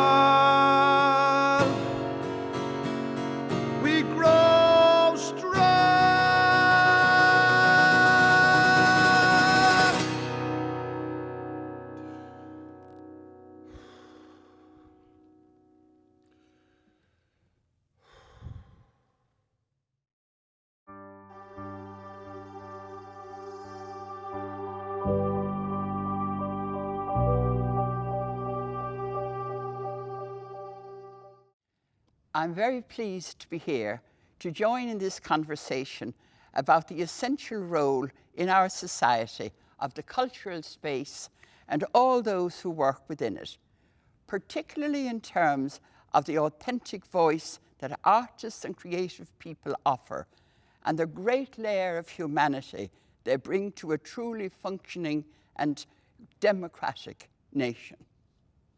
In March, in the shadow of the coronavirus crisis, the lights began to fade and go out across our cultural spaces, our theatres, concert halls, and so many other spaces that nurture and encourage our capacity for imaginative possibilities.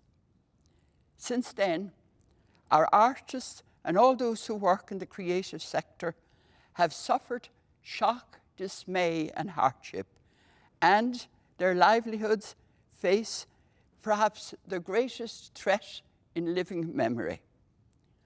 Yet, throughout the challenge of COVID-19, many wonderful people have found many imaginative and inventive ways in which to ensure that some of the cultural engagement remained available.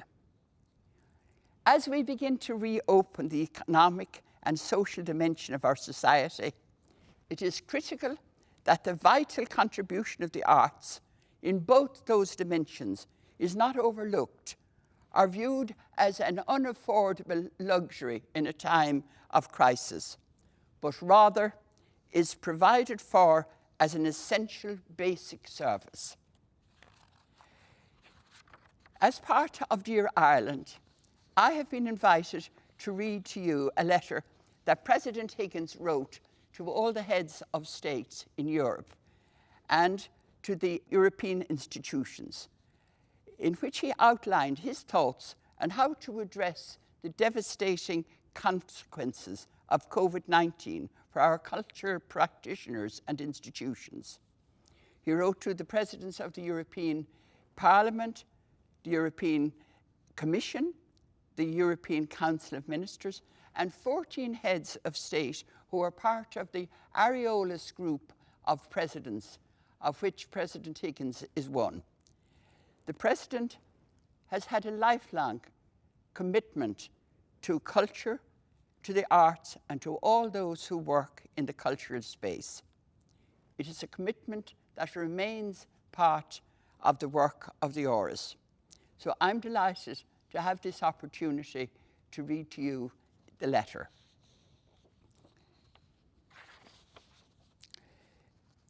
4th of June, 2020. Dear President, as a former President of the Council of Cultural Ministers of the European Union, I write to you to stress the need for and seek support for initiatives that I believe are urgently needed to make good a lacuna we have experienced in our European Union. Recognising and realising the contribution of culture, cultural workers and artists. When I had the honour of being President of the Council of Cultural Ministers of the European Union during the Irish presidency of the Union in 1996, not only in that year, but often before and since, I heard the phrase attributed to Jean Monnet, "If I were starting again, I would start with culture." Jean Monnet was the unifying force behind the birth of the European Union.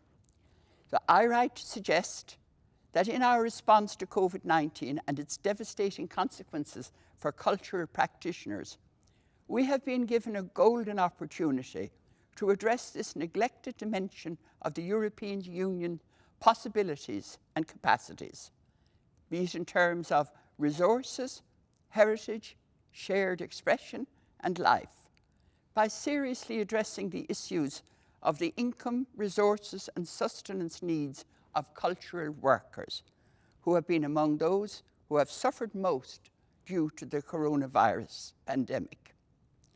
I speak of cultural workers in general, and performance artists in particular, who are affected both by lost audience venues and conditions of production made near impossible. Let us, holders of public office, past and present in our countries and the European Union, ask ourselves, how often have cultural workers, creativity and performances been used to enhance public celebrations, gatherings, national aspirations and affirmations? Not only on such occasions, but in the rhythms of our shared community life, have we not received renewal and inspiration from a sharing of culture, our own and that of others? Now, the livelihood of workers in the cultural space are in the greatest danger of disappearing from the public world, and they are seeking our help, not for themselves, I suggest, but for a version of the European Union that represents so much of our hopes for the future. The rich, diverse culture of our peoples, inherited and contemporary. We are facing an emergency in the cultural space in terms of income, venues, public access, participation, and may I say, social cohesion and fulfillment. Is now not the time to place access to culture among the necessary infrastructural spending and investment as part of provisions for universal basic services? Surely it cannot be beyond us to bring into being a system of support and solidarity for artists, from the emerging to the established. As the Union resumes its necessary commercial and retail transactions, hopefully in a way that shows a reflection has been made on a better fit between ecology, society, and economics, can we not look also to the public spaces, the venues for public performance, the basic needs of emerging and classical expression of all of the arts, and say, we commit. This can be an enduring expression of our European Union, where culture is made safe for the future and for sharing with the world. We salute the creative expression of the peoples of the European Union and the living conditions of all those who made our lives more fully human by such work. They will have our support and protection. I offer my support for such an initiative and would appreciate your support for any set of initiatives that will help achieve the making safe of the space of culture and performance in our European Union, for now and into the future. We have attempted as a union small steps before, and while I was associated with those, I so remember how in the past we very nearly succeeded with the Yehudi Menuhin initiative, which was to ensure that every child in the European Union would have access to a musical instrument. We didn't succeed, but we tried. Now we can succeed with a strong step in the most urgent of times. Our artists of all ages and backgrounds, contemporary and classical, need our solidarity now. Let us together help them and fill the gap Jean Monnet identified. Let us be able to say, we in our time recognize the importance of the cultural space. Yours sincerely, Michael D. Higgins, Uachtarán na hÉireann, President of Ireland.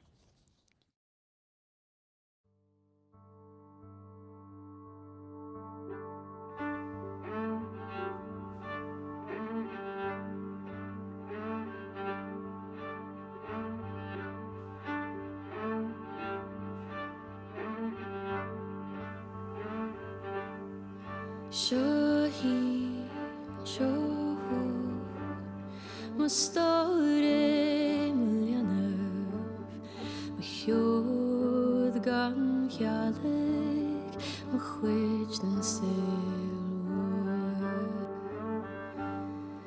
Shohi, shohu, nach moire tanerv, mastorin in the chala gan brom.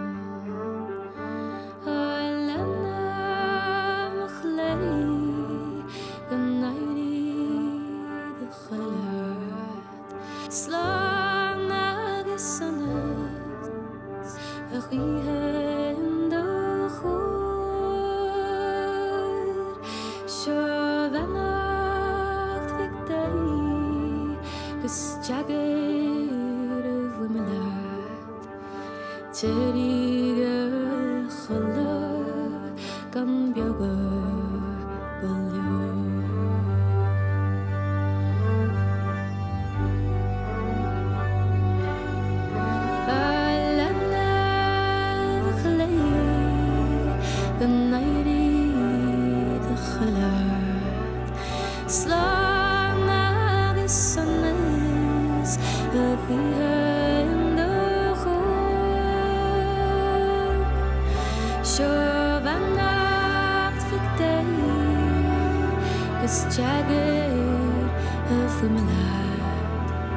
Jerig a chala in a bioga golio